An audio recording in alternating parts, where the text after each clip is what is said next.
إن الحمد لله نحمده ونستعينه ونستغفره ونعوذ بالله من شرور أنفسنا ومن سيئات أعمالنا من يهده الله فلا مضل له ومن يضلل فلا هادي له وأشهد أن لا إله إلا الله وحده لا شريك له وأشهد أن محمدا عبده ورسوله أما بعد فإن خير الحديث كتاب الله وخير الهدي هدي محمد صلى الله عليه وسلم وشر الأمور محدثاتها وكل محدثة بدعة وكل بدعة ضلالة وكل ضلالة في النار.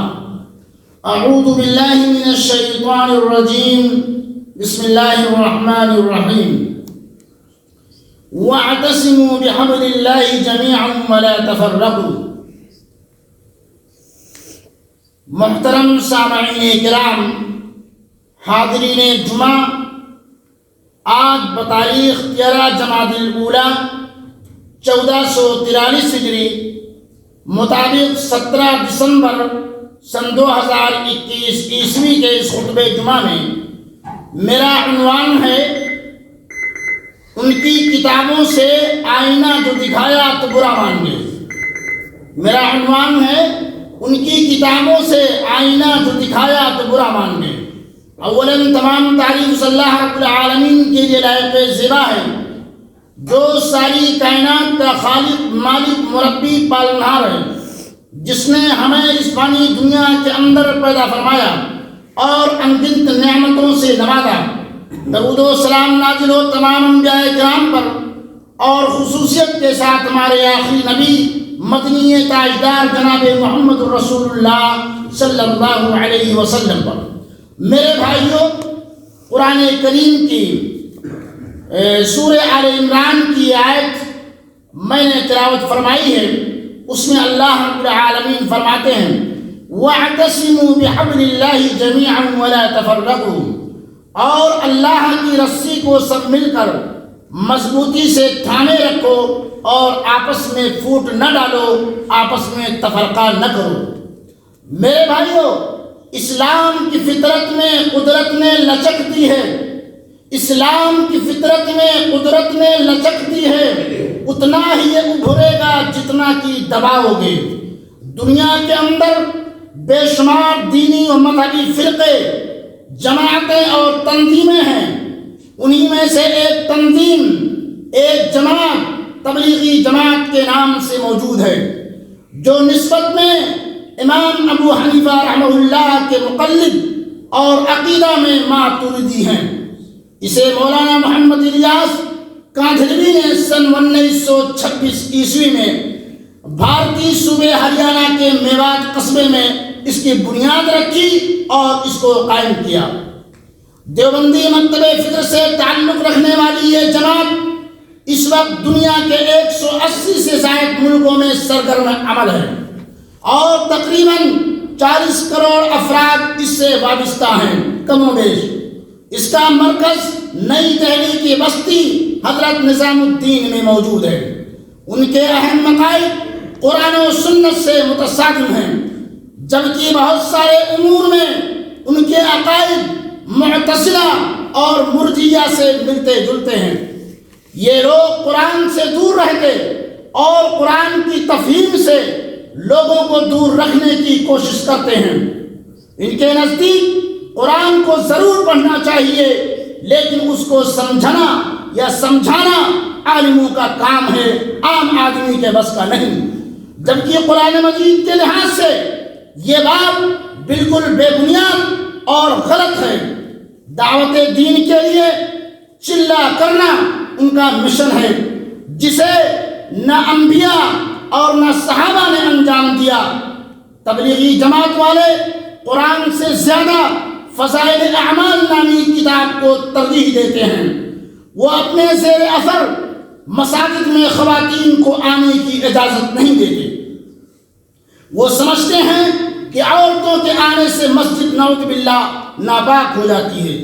ضعیف اور موضوع روایات کو لوگوں کے سامنے پیش کرنا اور اہل حق سے بغض و عناد ان کا طریقہ ہے.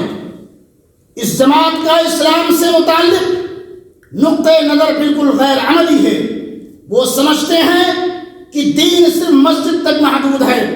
مسجد میں بیٹھنے 4 دن 40 دن اور 4 مہینے 6 مہینے کا چلہ لگائیے تو آپ بڑے دیندار ہیں، حالانکہ دین تو پوری زندگی پر محیط ہے۔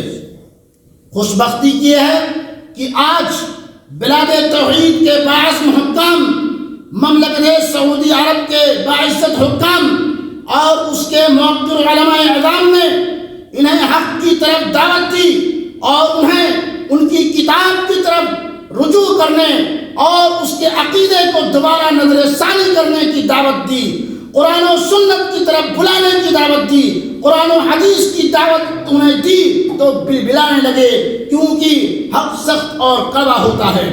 افسوس لوگوں کے عقل پر کہ بجائے حق قبول کریں، قرآن و حدیث کی بات کو مانیں، کتاب اللہ سنت رسول اللہ صلی اللہ علیہ وسلم پر عمل پیرا ہو، صحیح دین کی طرف لوٹیں، سنجیدگی کے ساتھ غور و فکر کریں، شور و شرابہ کا ایک لامتناہی سلسلہ شروع کر دیا۔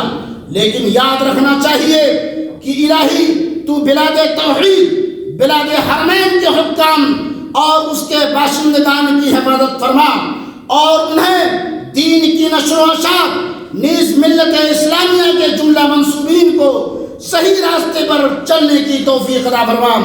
اور یہ ہے ممبر کی صدا، یہ ہے ممبر کی صدا، جیسی کہے ویسی سنیں۔ میرے بھائیوں، اس میں کوئی شک نہیں کہ یہ جماعت اللہ کے دین کی سربلندی کے لیے کوشاں ہے، مگر اس میں کچھ چیزیں ایسی ہیں جن کا تعلق عقائد سے ہے، اور جیسا کہ آپ جانتے ہیں کہ جس کسی مسلمان یا کسی دینی جماعت کے عقائد اصل شریعت کے روح سے صحیح نہیں تو وہ مسلمان یا جماعت کسی طرح بھی حقیقی اسلام کی نمائندگی نہیں کر سکتی ہے۔ میرے بھائیوں، جب تک کہ عقیدہ شریعت محمدی کے مطابق نہیں تب تک اسلام مکمل نہیں ہوتا۔ دین کے ہر پہلو کا دار و مدار عقیدے پر ہوتا ہے، جو کہ خالص قرآن و سنت، قرآن و حدیث پر مبنی ہے، اور اس میں کسی طرح کی ملاوٹ جیسا کہ بدعت یا شرک نہیں ہے۔ یہی چیز اس جماعت کے اندر موجود نہیں ہے، یعنی عقیدہ خالص نہیں ہے، تو ایسے مسلمانوں یا ایسی جماعت کو کوئی ضرورت نہیں ہے۔ یہ جماعت صوفی ازم کی پرچار کرتی ہے اور اس میں علم غیب، قبروں سے مدد مانگنا اور قبر والوں سے فیض ملنے کے عقیدے پر قائم ہے، تو یقیناً یہ کسی بھی قیمت پر صحیح اسلام کی تعلیمات پر مبنی ہو نہیں سکتی۔ اس سلسلے میں ان کی کتاب ہے جس کا نام فضائل اعمال ہے، جو وہ قرآن و حدیث سے بھی زیادہ اس کی تبلیغ کرتے ہیں اور اسی کی تلقین بھی کرتے ہیں جو مولانا زکریا صاحب نے مرتب کی ہے۔ میرے بھائیوں، ابھی 2 دن کی بات ہے، ایک صاحب نے فون کیا اور کہا مولانا اگر یہ جماعت غلط ہوتی اور یہ کتاب غلط ہوتی تو پوری دنیا میں سب سے زیادہ پڑھی جانے والی کتاب فضائل اعمال ہے۔ ہم نے کہا توبہ کرو، استغفر اللہ کہو، عالمی کتاب قرآن مجید ہے، اگر تم مسلمان ہو سچے دل سے تم پوچھو کہ فضائل اعمال یہ عالمی کتاب ہے۔ میرے بھائیوں، فضائل اعمال نہیں، عالمی کتاب قرآن مجید ہے۔ ایک مسلمان کا اگر قرآن مجید پر ایمان نہیں تو وہ مسلمان نہیں، ایک مسلمان کا اگر احادیث پر ایمان نہیں وہ مسلمان نہیں۔ فضائل اعمال کوئی چیز میرے بھائیوں سب سے زیادہ پرچار کرنے والا اور زیادہ کثرت کے حساب سے میرے بھائیوں اسماعیلی فرقہ بہت زیادہ ہے۔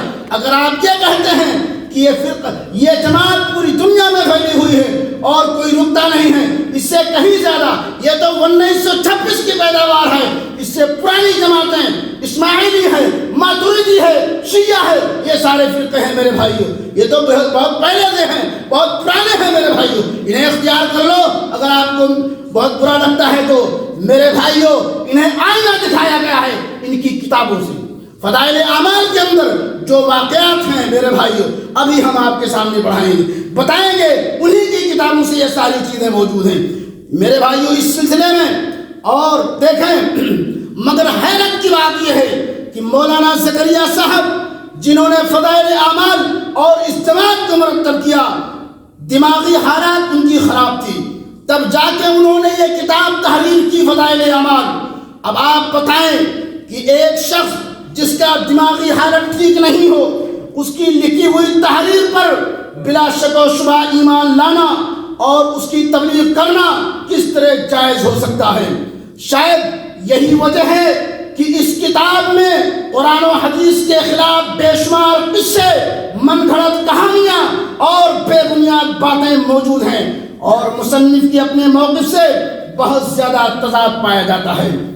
چلیں، یہ تو پتہ چل گیا کہ جس جماعت کی بنیاد فضائل اعمال وہ دماغی مرض کے دوران تخلیق کی گئی ہو، اب آگے چل کے دیکھنا ہے کہ اس میں آخر غیر شرعی باتیں کیا ہیں جو ایک دماغی مرض والا انسان ہی ترتیب دے سکتا ہے، نہ کہ ایک دینی عالم۔ علم غیب کا معاملہ لے لیجئے۔ آئیے، علم غیب یہ اللہ تعالیٰ کی ایک صفت ہے۔ علم غیب یہ اللہ رب العالمین کی ایک صفت ہے غیب، اور قرآن میں اس کے کھلے لفظوں میں وضاحت کی گئی ہے۔ وَعِندَهُ مَفَاتِحُ الْغَيْبِ لَا يَعْلَمُهَا إِلَّا هُوَ وَيَعْلَمُ مَا فِي الْبَرِّ وَالْبَحْرِ وَمَا تَسْقُطُ مِنْ وَرَقَةٍ إِلَّا يَعْلَمُهَا وَلَا حَبَّةٍ فِي ظُلُمَاتِ الْأَرْضِ وَلَا رَطْبٍ وَلَا يَابِسٍ إِلَّا فِي كِتَابٍ مُبِينٍ۔ میرے بھائیو، غیب کی چابیاں اللہ تعالیٰ کے پاس ہے۔ غیب کا علم، غیب کی چابی اللہ تعالیٰ کے پاس ہے۔ ان کو کوئی نہیں جانتا مگر وہی، اور وہی جانتا ہے جو کچھ خشکی میں ہے اور پانی میں ہے، اور پتا حرکت نہیں کرتا مگر وہ اس کو جانتا ہے، اور کوئی دانہ زمین کے اندھیروں میں یا کسی خشکی یا تری میں ہو تو وہ جانتا ہے۔ میرے بھائیوں، اللہ تعالیٰ نے ایک اور جگہ نبی پاک صلی اللہ علیہ وسلم کو اپنے متعلق عالم غیب کی نفی کرنے کا حکم دیا ہے۔ قُلْ لَا أَقُولُ لَكُمْ عِنْدِي خَزَائِنُ اللَّهِ وَلَا أَعْلَمُ الْغَيْبَ وَلَا أَقُولُ لَكُمْ إِنِّي مَلَكٌ إِنْ أَتَّبِعُ إِلَّا مَا يُوحَىٰ إِلَيَّ۔ کہہ دیجئے، میں نہیں کہتا کہ میرے پاس اللہ تعالیٰ کے خزانے ہیں، اور نہ ہی میں غیب جانتا ہوں، اور نہ میں کہتا ہوں کہ میں فرشتہ ہوں، اور میں وحی کے سوا کسی چیز کی پیروی نہیں کرتا۔ نبی صلی اللہ علیہ وسلم، میرے بھائیوں، وہ چیز اپنی طرف سے کچھ بھی نہیں کہتے الا یہ کہ اللہ رب العالمین کی طرف سے وحی ہوتی ہے، وہی بات نبی صلی اللہ علیہ وسلم کہتے ہیں۔ جبکہ تبلیغی جماعت اپنے بزرگوں کی بابت غیب دانی کے دعوے دار ہیں۔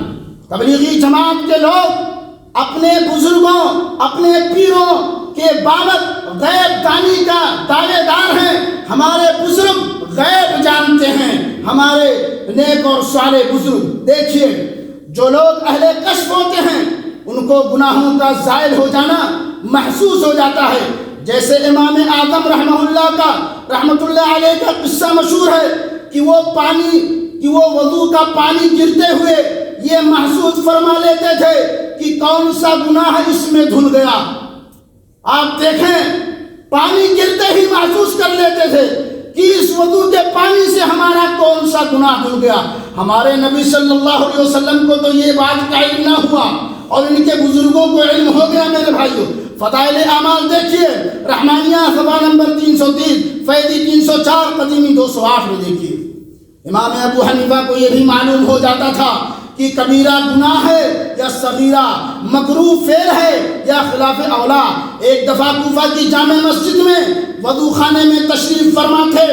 ایک جوان وضو کر رہا تھا، اس کے وضو کا پانی گرتے ہوئے آپ نے دیکھا، اس کو چپکے سے نصیحت فرمائی کہ بیٹا وکلتین کی نافرمانی سے توبہ کر لے، اور اس نے توبہ کر لی۔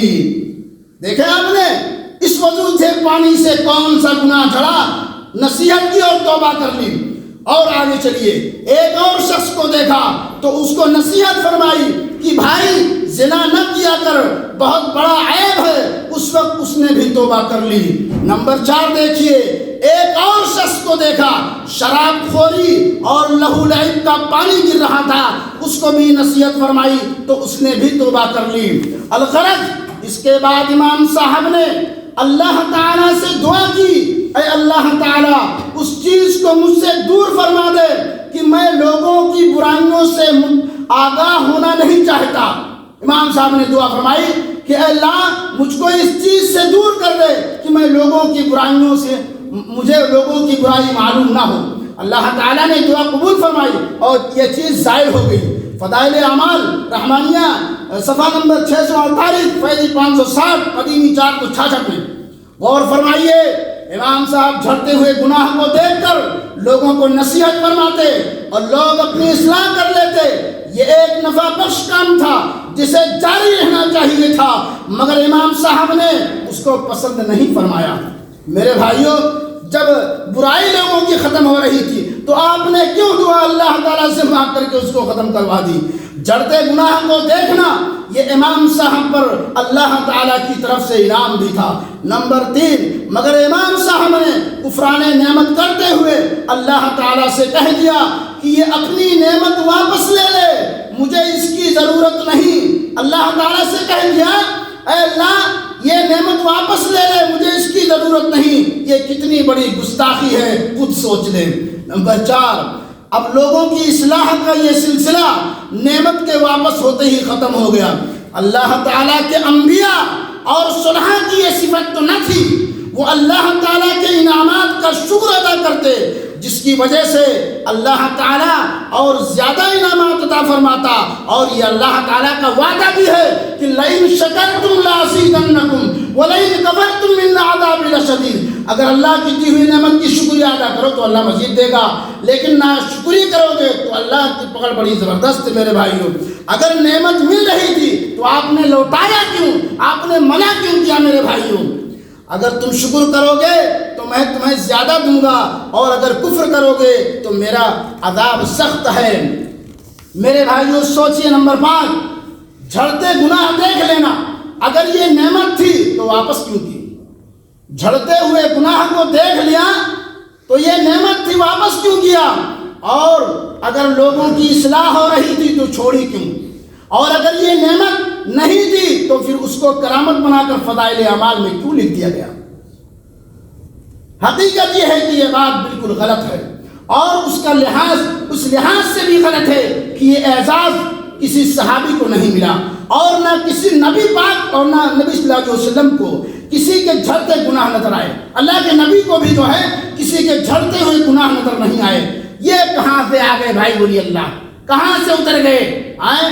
اور جس کا ذکر فضائل اعمال کے اندر موجود ہے۔ غزوہ بنی مصطلق سے واپسی پر ایک مہاجر اور انصاری میں جھگڑا ہو گیا۔ رسول اللہ صلی اللہ علیہ وسلم نے دونوں میں صلح کرا دی، مگر عبداللہ بن ابی منافق نے اس موقع سے فائدہ اٹھانے کی کوشش کی اور مہاجرین اور انصاری کو بڑھا کر فتنہ پیدا کرنا چاہا، اور کہا یہ دلیل مہاجر اب معززین مدینہ کو تنگ کرنے لگے ہیں، ہم مدینہ پہنچ کر ان ذلیلوں کو نکال دیں گے۔ سیدنا زید رضی اللہ عنہ جو کم عمر مگر بہت غیور تھے، انہوں نے یہ گفتگو رسول اللہ صلی اللہ علیہ وسلم تک پہنچائی۔ عبداللہ بن ابی نے قسمیں کھائیں اور نبی پاک صلی اللہ علیہ وسلم کو یقین دلایا کہ میں نے ایسی کوئی بات نہیں کہی۔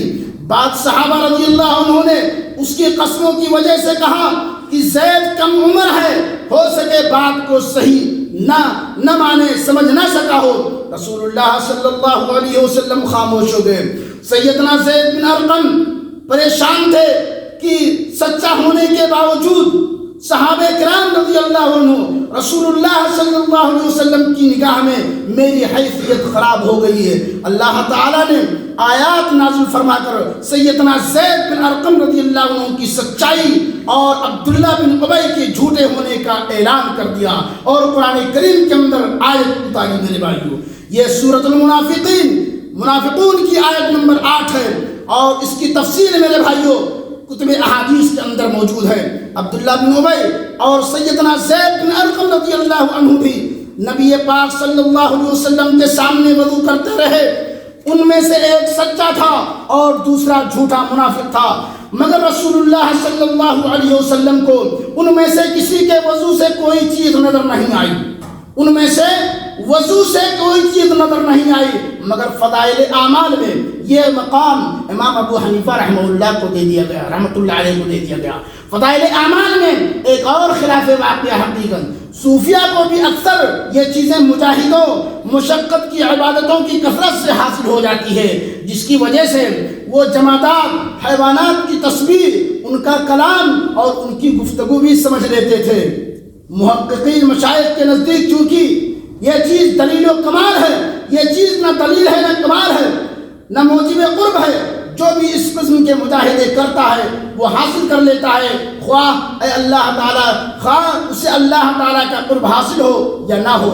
فضائل اعمال رحمانیہ 648 اور ان کے حوالے موجود ہیں۔ میرے بھائیوں، غور کرنے کا مقام ہے، غور فرمائے، یہ عقیدہ ہے مولانا سکلیہ صاحب کا، اور تبلیغ والے پڑھ پڑھ کر لوگوں کو سناتے ہیں جو بھی اس قسم کے مجاہدے کرے وہ حیوانات کی بولی سمجھ سکتا ہے، یہ چیز اللہ تعالیٰ کے مقرب بھی حاصل کر سکتے ہیں، اور نافرمان بھی یہ چیز کمال کی دلیل بھی ہے نہیں ہے، مگر فضائل اعمال کی زینت بھی ہے۔ کیا خوب فضیلت بیان ہوئی ہے میرے بھائیوں ان کی کتابوں کے اندر۔ جمادات و حیوانات سے متعلق اسلامی تعلیمات میں اللہ تعالیٰ اپنے بندوں میں سے جس کو چاہے بطور معجزہ یا کرامت حیوانات و جمادات کی تصویر بتا دے یا سنا دے، مگر یہ چیز ان کے اختیار میں ہرگز نہیں ہوتی کہ مجاہدے کرنے والے جب چاہیں وہ سن لیں۔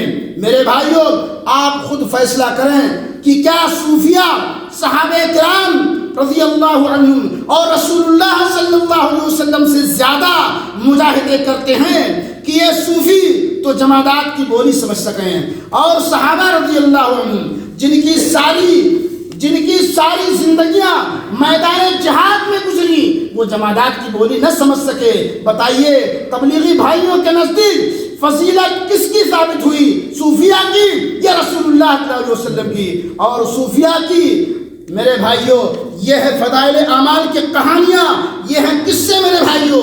اگر ایک طرف قرآن اور حدیث کا درس ہوتا ہو تو آدمی اس مکتبہ فکر کا آدمی، اس جماعت کا آدمی آپ کی قرآن اور حدیث کے درس میں نہ بیٹھ کر کے فضائل اعمال لے کر کے ایک طرف لوگوں کو جمع کر کے بیٹھے گا۔ اللہ تعالیٰ ہمارے ایسے مسلمان بھائیوں کو کتاب اللہ سنت رسول اللہ صلی اللہ علیہ وسلم پر چلنے کی توفیق عطا فرمائے، انہیں قرآن اور حدیث کی سمجھ عطا فرمائے۔ بارک اللہ لنا ولکم فی القرآن العظیم ونفعنی وإیاکم بما فیہ من الآیات والذکر الحکیم انہ تعالی جواد کریم ملک بر رؤوف رحیم۔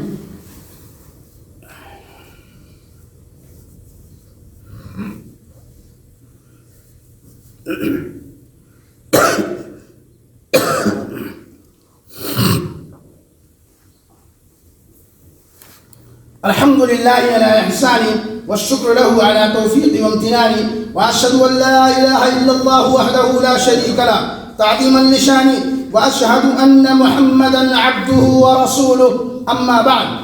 میرے بھائیوں، روٹی کی کہانی فضائل اعمال کی زبانی، روٹی کی کہانی فضائل اعمال کی زبانی۔ شیخ ابو الخیر فرماتے ہیں میں مدینہ منورہ میں آیا، 5 دن وہاں قیام کیا، کچھ مجھ کو ذوق لطف حاصل نہ ہوا۔ میں قبر شریف کے پاس حاضر ہوا اور جناب رسول اللہ صلی اللہ علیہ وسلم اور سیدنا ابو بکر اور سیدنا عمر رضی اللہ عنہ کو سلام کیا اور عرض کیا اے اللہ کے رسول اللہ علیہ وسلم، آج میں آپ کا مہمان ہوں۔ پھر وہاں سے ہٹ کر منبر کے پیچھے سو گیا۔ خواب میں اللہ کے نبی صلی اللہ علیہ وسلم کو دیکھا، سیدنا ابو بکر آپ کے داہنے جانب، سیدنا عمر آپ کے بائیں جانب تھے، اور سیدنا علی رضی اللہ آپ کے آگے تھے۔ سیدنا علی رضی اللہ عنہ نے مجھ کو بلایا اور فرمایا کہ رسول اللہ صلی اللہ علیہ وسلم تشریف لائے ہیں۔ میں اٹھا اور آپ کے دونوں آنکھوں کے درمیان چوما۔ حضور نے مجھے ایک روٹی عنایت فرمائی، میں نے آدھی کھا لی اور جاگا تو آدھی میرے ہاتھ میں تھی، آدھی میرے ہاتھ میں تھی، آدھی کھا لی آدھی میرے ہاتھ میں تھی۔ میرے بھائیوں، یہ فضائل اعمال ہے نا، صفحہ نمبر 797 کے اندر موجود ہے۔ روٹی لے کر نبی صلی اللہ علیہ وسلم کی روح آسمان سے اتری، روٹی لے کر نبی صلی اللہ علیہ وسلم کی روح آسمان سے اتری۔ شاہ ولی اللہ اپنے والد کے متعلق لکھتے ہیں کہ ایک روز مجھے بہت ہی بھوک لگی ہوئی تھی، نہ معلوم کتنے روز کا میں بھوکا ہوا تھا۔ میں نے اللہ جل شانہ سے دعا کی تو میں دیکھا کہ نبی صلی اللہ علیہ وسلم کی روح آسمان سے اتری اور نبی صلی اللہ علیہ وسلم کے ساتھ ایک روٹی تھی۔ گویا اللہ تعالیٰ نے نبی پاک صلی اللہ علیہ وسلم کو ارشاد فرمایا تھا کہ یہ روٹی مجھے مرحمت فرمائیں، یہ روٹی مجھے دے۔ یہ کہاں ہے؟ فضائل اعمال کے اندر ہے۔ میرے بھائیوں، کہنے کا مطلب یہ ہے کہ عقیدے کے متعلق اگر آپ قرآن و حدیث کی بات لوگوں کو بتائیں تو آپ کو کوئی منع کرے گا؟ آپ کو کوئی منع کرے گا؟ دنیا کے اندر کوئی بھی مسلمان ذرا سا ایمان رکھنے والا آپ کو اس چیز سے منع نہیں کرے گا۔ میرے بھائیوں، یہ دین مذہب اسلام قصے کہانیوں کا دین نہیں ہے۔ آپ یہاں اس سرزمین میں رہتے ہو، منبر رسول سے قال اللہ قال رسول کے علاوہ کسی بزرگ، کسی رجل صالح اور کوئی قصے کہانیاں آپ نے سنی ہے سوائے اللہ اس کے رسول اللہ علیہ وسلم کے بعد کے دوسری بات آپ نے نہیں سنی ہوگی۔ اس لیے ضرورت اس بات کی ہے میرے بھائیوں کہ آپ اپنے عقیدے کو درست کریں، قرآن و سنت کے مطابق اپنے عقیدے کو ڈھالیں اور قرآن و حدیث پر چلنے کی اللہ رب العالمین سے توفیق مانگیں۔ میں اپنے ان بھائیوں کے لیے دعا کرتا ہوں کہ الہ العالمین ہمارے وہ بھائی جو گمراہ ہیں، جو شرک و بدعت کے دلدل میں پھنسے ہوئے ہیں، الہ العالمین تو انہیں شرک و بدعت کے دلدل سے نکال کر انہیں قرآن و حدیث کی راہ پر چلنے کی توفیق عطا فرما، اور جو لوگ بگڑے ہوئے ہیں الہ العالمین انہیں تو قرآن و سنت کی سمجھ عطا فرما اور صراط مستقیم پر چلنے کی توفیق عطا فرما۔ میرے بھائیوں، کہنے کا مطلب یہ ہے، یہ قصے کہانیوں کا مذہب نہیں، یہ قصے کہانیوں کا دین نہیں، دین وہی ہے۔ ہمارے نبی صلی اللہ علیہ وسلم نے کیا فرمایا تھا؟ لن تضلوا ما تمسکتم بہما کتاب اللہ و سنت رسولی۔ جب تک تم دو چیزوں کو پکڑے رہو گے، ایک اللہ کی کتاب قرآن مجید، دوسرے نبی صلی اللہ علیہ وسلم کا فرمان یعنی حدیث، تم کبھی ہرگز گمراہ نہیں ہو سکتے ہو، تم کبھی گمراہ نہیں ہو سکتے ہو۔ اور جیسے ان دو چیزوں کو چھوڑو گے، گمراہی تمہاری مقدر بن جائے گی۔ میرے بھائیوں، آج لوگ جو ہے قرآن و حدیث کا درس نہ دے کر کے، یہ جماعت قرآن و حدیث کا درس نہ دے کر، میرے بھائیوں، جو آدمی خود بھوکا ہو دوسروں کو کھانا دے سکتا، جو آدمی خود پیاسا ہو دوسروں کو پانی دے سکتا نہیں دے سکتا، جس کا عقیدہ خود ہی پتہ نہیں ہے، عقیدے کے تعلق سے میرے بھائیوں خود ہی علم نہیں ہے، جاہلوں کی ٹولی ہے میرے بھائیوں، جہال کی ٹولی ہے وہ۔ آپ قرآن و حدیث کی بات بتائیں کون نہیں سنتا ہے۔ اس لیے میرے بھائیوں، جس طریقے سے ہم دنیاوی معاملے میں بہت ہوشیار ہیں، دنیاوی معاملے میں بہت ہوشیار ہیں، مارکیٹ کے اندر اگر آپ جائیں گے، سامان اگر چائنا اور جاپان رکھا ہوا ہے تو آپ بڑے ہوشیاری کے ساتھ جاپان کا سامان اٹھائیں گے۔ اسی طریقے سے اسلام کے معاملے میں آپ کیوں نہیں لیتے ہو؟ قرآن حدیث کی بات لو۔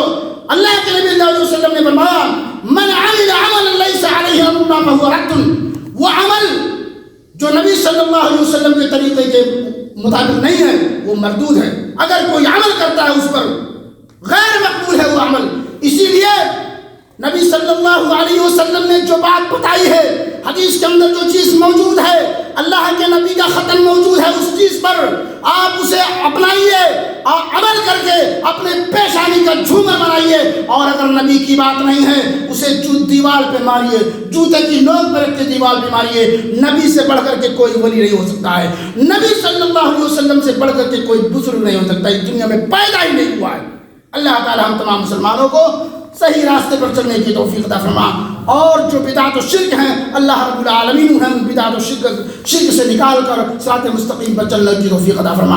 ہمارے وہ مسلمان بھائی جو بیمار ہیں الہ العالمین انہیں شفاء کامل و عاجل عطا فرما، اور جو روزی روٹی کے لیے پریشان ہیں اللہ تعالیٰ انہیں تو حق حلال کی روزی نصیب فرما، اور جو اس دنیا سے ہمارے مسلمان بھائی جا چکے ہیں اللہ تعالیٰ ان کی بشیر لغزشوں کو معاف فرما، انہیں کرور کرور جنت الفردوس میں جگہ عطا فرما۔ عباد اللہ ان اللہ یأمر بالعدل والاحسان وإيتاء ذي القربى وينهى عن الفحشاء والمنكر والبغي يعظكم لعلكم تذكرون فاذكروا الله يذكركم وادعوه يستجب لكم ولذكر الله أكبر والله يعلم ما تصنعون وآخر دعوانا أن الحمد لله رب العالمين.